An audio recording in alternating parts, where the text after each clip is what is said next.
Hola, yo soy Carla, bienvenidas y bienvenidos a un capítulo más de Estación Global. Hoy, como siempre, están conmigo Viri y Alfredo. Hola Carla, qué gusto estar contigo. Hola amigas, qué gusto estar aquí. Bueno, hoy por fin hablaremos de este tema para el cual les hemos estado preparando tantos meses, y es la COP26 de Glasgow. Once Digital presenta Estación Global. Explicamos los acontecimientos internacionales más importantes de la actualidad. Bueno, para empezar, recordemos qué es la COP26, y esta es la Conferencia de las Partes de Naciones Unidas contra el Cambio Climático, que se llevará a cabo en Glasgow, Reino Unido, las siguientes 2 semanas. En ella, más de 120 líderes mundiales harán sus mejores esfuerzos pues, para encontrarle soluciones a lo que estamos viviendo, a esta emergencia climática tan grave.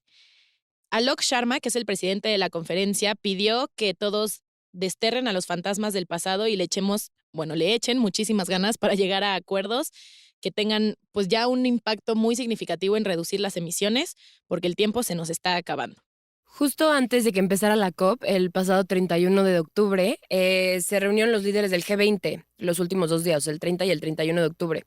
Y pues la verdad es que fue una reunión que no tuvo muy buenos resultados. O sea, llegaron a un acuerdo sobre cambio climático que compromete a los países a dejar financiar, o sea, que dejen de financiar el carbón y a intentar contener el calentamiento global al 1.5 grados que ya manejamos perfectamente, pero no tiene compromisos firmes y no pone como una fecha exacta de cuándo van a dejar usar el carbón realmente. Entonces, pues se sentó como este precedente bastante fuerte para las negociaciones del COP26 y pues no llegaron a nada en realidad. Y así fue como empezó la COP. Bueno, y como ya saben, a mí me encanta la parte histórica y ayer me dio un clavado enorme en los antecedentes y nada más quería como resumirlo súper rápido en 3 intentos de acuerdos internacionales de esa magnitud que fueron bastante relevantes y que se crearon en la ONU. El primero fue la Convención Marco de las Naciones Unidas sobre el Cambio Climático, que se abrevia como UNFCCC, y este se firmó en 1992 en la Cumbre de la Tierra de Río. Y, o sea, es como este primer precedente que no establecía cómo hacer los acuerdos en realidad. O sea, decía como, queremos controlar el cambio climático y que no empeore la situación, pero no decía cómo lo iban a hacer. Y entonces el primer intento de verdad fue el Protocolo de Kioto, que fue una resolución de 1997, que, bueno, como todos saben, el Protocolo de Kioto fue un poco un desastre porque pues uno de los principales países, que es Estados Unidos en términos de emisiones, no pudo ratificarlo a nivel nacional.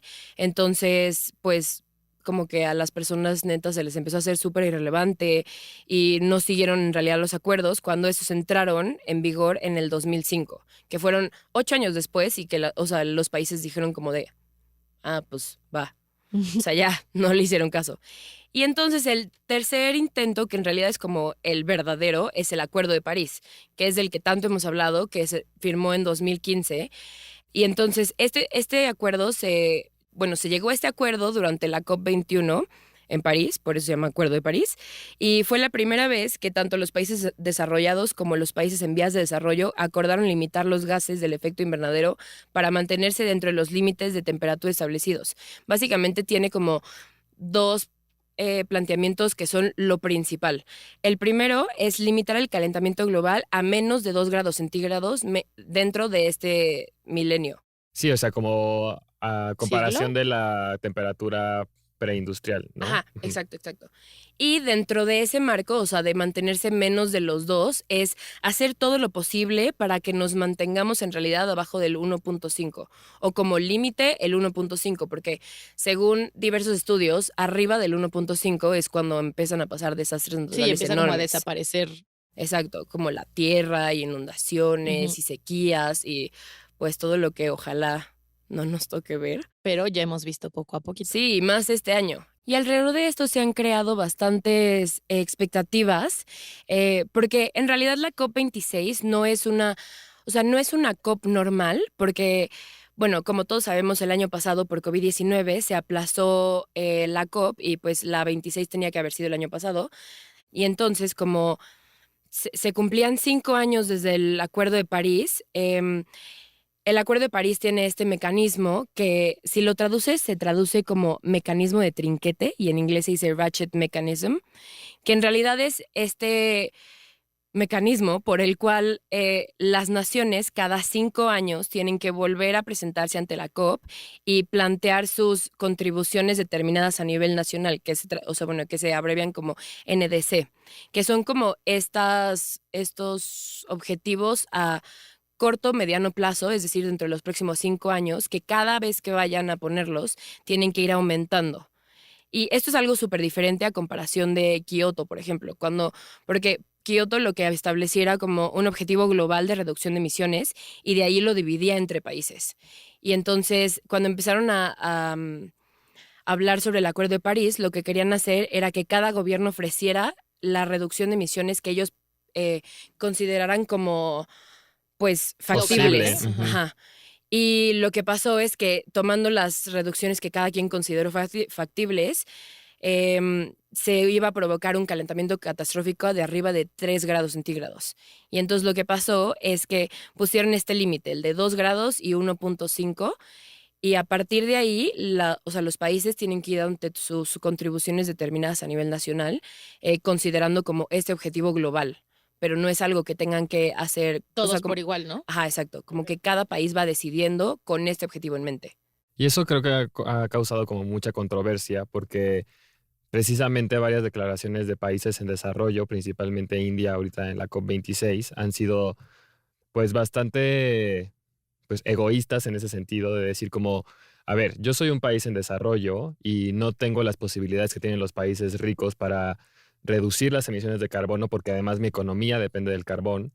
Entonces, Sí, claro, es como ustedes ya pasaron por su etapa de industrialización, ahora ahora me toca a mí. Ajá. Exacto. Entonces es bastante difícil poner de acuerdo a casi 200 países que están en la cumbre para decir, bueno, todos nos vamos a amarrar el cinturón y vamos a reducir las emisiones de carbono, que incluso las emisiones de carbono tampoco es como que sea todo el problema, pero está esta parte de decir, pues, ¿quién es más responsable y por qué yo, que no soy tan responsable, me tengo que hacer cargo de este problema, ¿no? Sí, claro, porque recordemos que además el G20, que ya mencionó Viri, es responsable del 80% de estas las emisiones de emisiones, sí. carbono.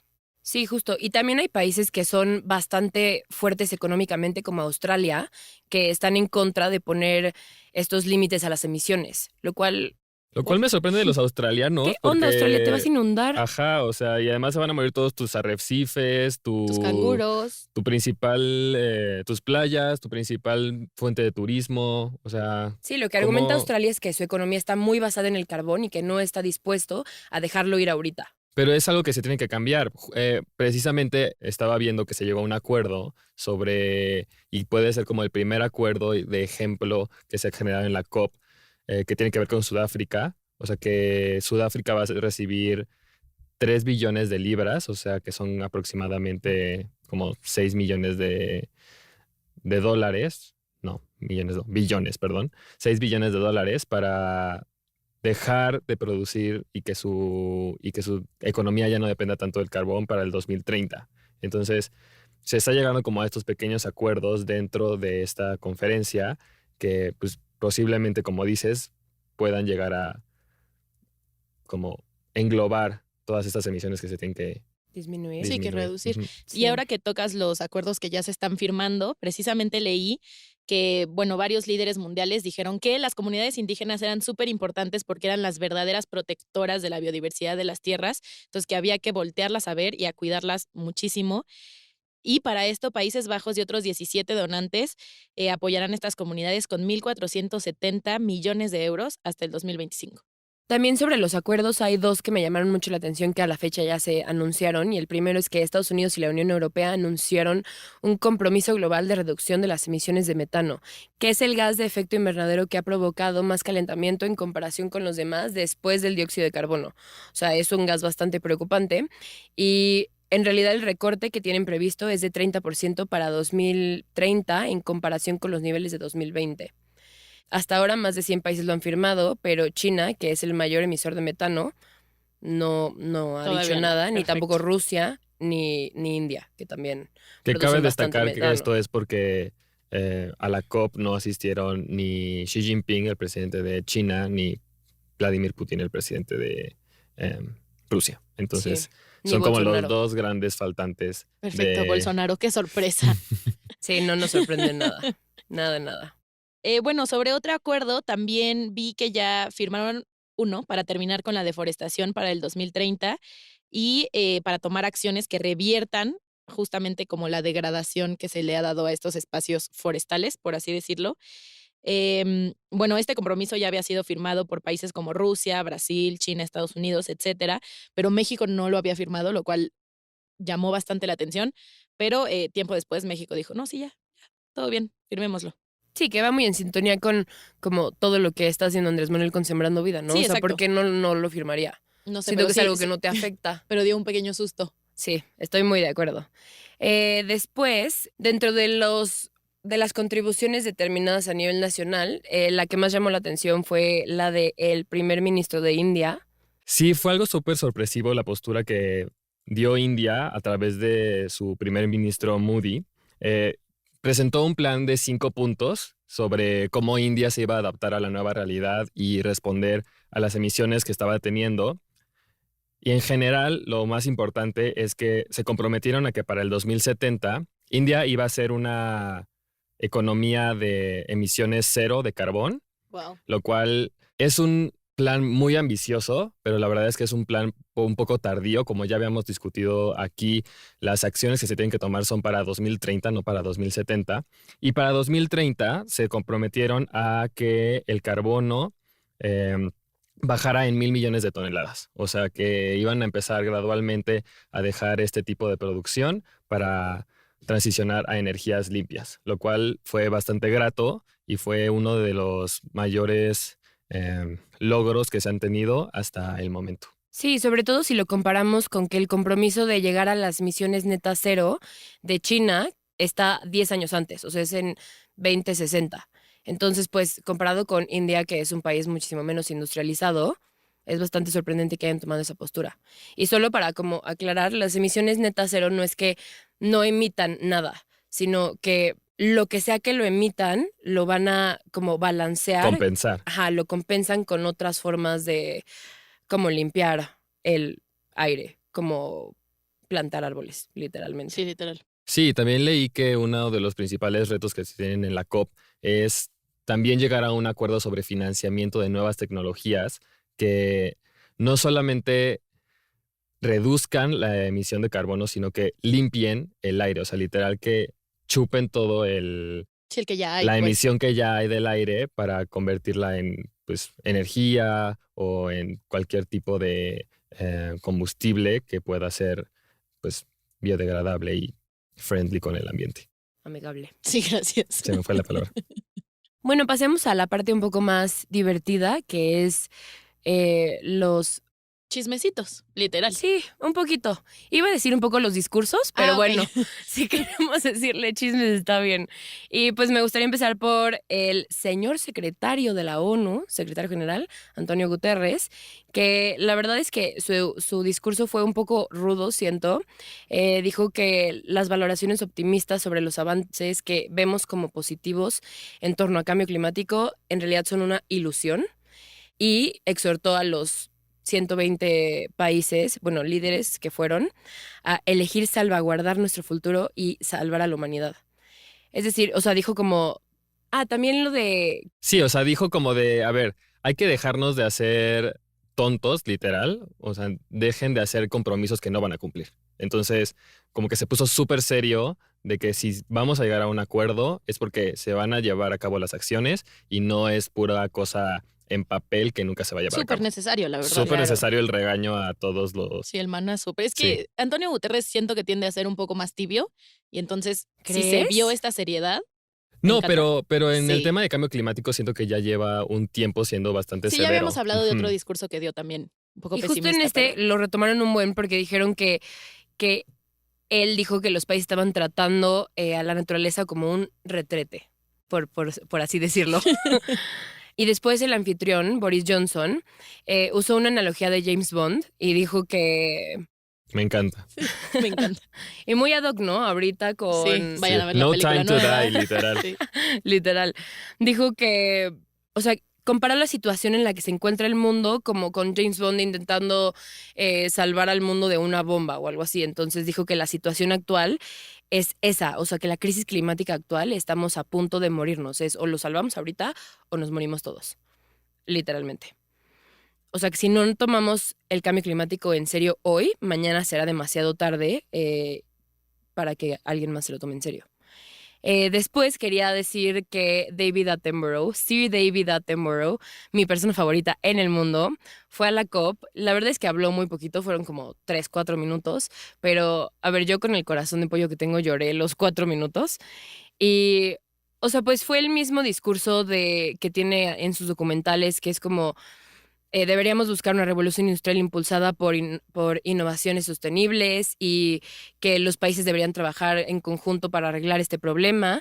Y dijo una frase que me encantó, que es: en mi vida he sido testigo de un declive terrible. En la suya podrían y deberían ser testigos de una maravillosa recuperación. Yo justo también escribí otra cita pensando en ti, Viri, que decía, si por separado somos una fuerza lo suficientemente poderosa para desestabilizar nuestro planeta, seguramente trabajando juntos somos lo suficientemente poderosos para salvarlo. Muy cursi, muy es bonito. muy bonito. Sí. Es muy bonito. Y ya también quería hablar un poco de Joe Biden. Que se quedó dormido.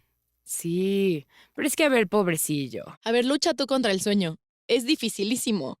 Sí. O sea, estoy de acuerdo. Pobre hombre, debe tener una agenda apretadísima y de seguro llegó en el avión y estaba cansadísimo, lo que quieran.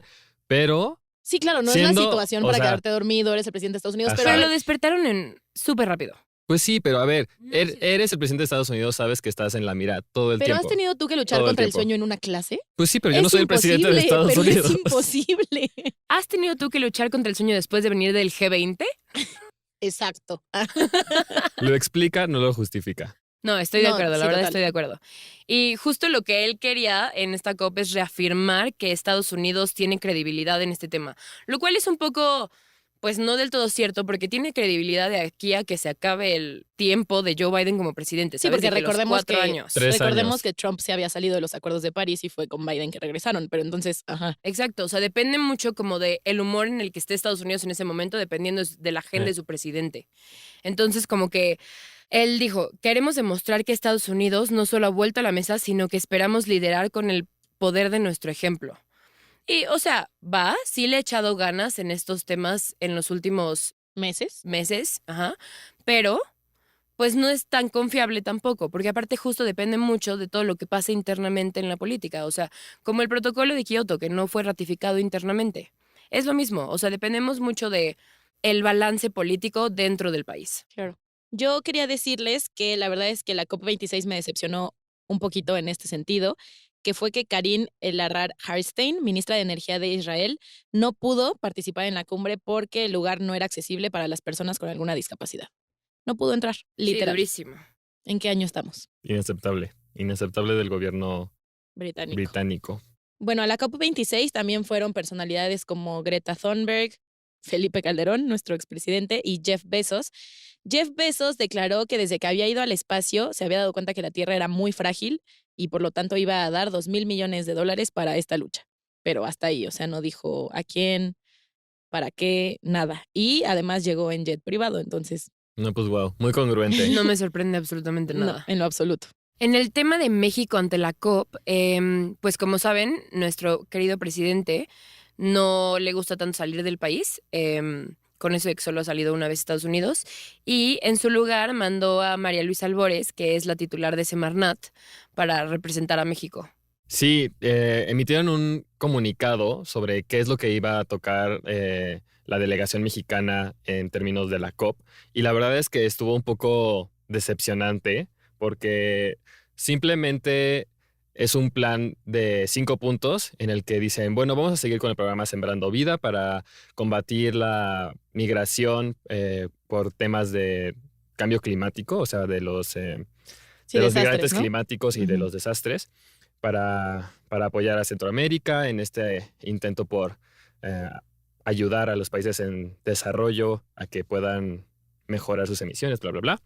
Y dijo como, bueno, vamos a apoyar todo lo que sea necesario para reducir las emisiones a nivel global, sin ninguna especificación, y vamos a como impulsar los derechos de las mujeres y los derechos humanos en todo, que sea transversal en todos los acuerdos a los que se ¿Saben llegue. qué estoy pensando? Y si lo de la deforestación no lo quería firmar por lo del Tren Maya, Eso puede ser. ¿no? Como que hasta ahorita dije, y vamos a seguir con la refinería y vamos a seguir con el Tren Maya y dije, deforestación. Sí, eso puede ser. Justamente hay un artículo en El País que critica como la llegada de México a la cumbre en este contexto en el cual se está discutiendo la reforma eléctrica y han aprobado cosas como la refinería de Dos Bocas y El Tren Maya. Ajá, y la deforestación que está provocando el Tren Maya.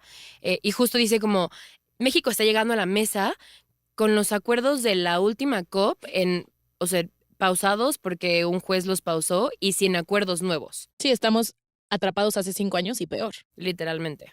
Bueno, como les dije al principio, recordemos que la COP26 durará 2 semanas, dura hasta el 12 de noviembre, entonces seguramente la siguiente semana les seguiremos platicando sobre las declaraciones y ojalá muchos nuevos compromisos a los que lleguemos. Mientras tanto, pasemos a otro tipo de noticias.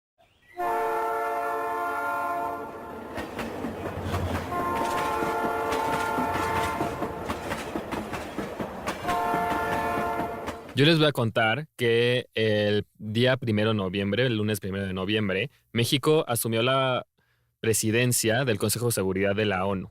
Como saben, México es ahorita miembro no permanente del Consejo de Seguridad y cada mes cambia el país que pues, es presidente de Sí, que lidera este la discusión, órgano ¿no? y quien impone la agenda, dice qué temas se van a discutir y es como quien modera como las discusiones dentro de este cuerpo de Naciones Unidas. Entre los temas que va a impulsar México y que dijo que serían su prioridad durante su presidencia están el de corrupción, evidentemente, el tráfico de armas, la labor preventiva en la agenda de la paz y la seguridad internacional. Perfecto, lo mismo de siempre. Lo mismo de siempre, un poco innovador si quieren con el tema de la corrupción, pero pues nada muy relevante, nada que implique en Nuevos este compromisos, contexto, ¿no? nada que implique nuevos compromisos con el clima, que digo, apenas está empezando como esta agenda de tratar los temas de cambio climático como temas de seguridad, lo cual creo que pudo haber impulsado México, pero bueno, veremos. Ya les contaremos más sobre cuáles son las discusiones este mes en el Consejo de Seguridad con respecto a la presidencia de México. Y yo rápidamente solo les quiero actualizar sobre la situación de Alex Saab, que recordemos es este empresario colombiano, muy aliado del gobierno de Nicolás Maduro, que fue extraditado de Cabo Verde a Estados Unidos. Lo que pasó esta semana fue que se le quitaron 7 de los 8 cargos de lavado de dinero, y esto fue porque en septiembre de 2020, cuando empezó el proceso de extradición, Estados Unidos dio como una garantía que solo se le iba a hacer un cargo o una acusación porque así iba la ley de Cabo Verde. Entonces, en realidad solo fue para cumplir este acuerdo, no fue porque fuera menos lavado de dinero, no, solo es un compromiso. Por otro lado, aquí en México, la Unidad de Inteligencia Financiera de la Secretaría de Hacienda presentó 5 denuncias en contra de 25 personas vinculadas con esta red de lavado de dinero, pues encabezada por Alex Saab, y veremos qué pasa en el futuro. Lo seguiremos actualizando. Bueno, y eso fue todo por esta edición de Estación Global. No se olviden de escucharnos por las plataformas de Apple Podcast, iTunes, Spotify y iHeartRadio. Y de seguirnos por nuestras redes sociales como @canal11tv. Hasta la próxima. 11 Digital presentó Estación Global. Las opiniones vertidas en este programa son responsabilidad de quienes las emiten. El 11 las ha incluido en apoyo a la libertad de expresión y el respeto a la pluralidad. Moderado por Carla Pausic, Alfredo Góngora y Viridiana Hernández. Coordinación de producción, Daniela Cuapio y Moisés Romero. Diseño sonoro y postproducción, Franco González. Con una investigación de Viridiana Hernández.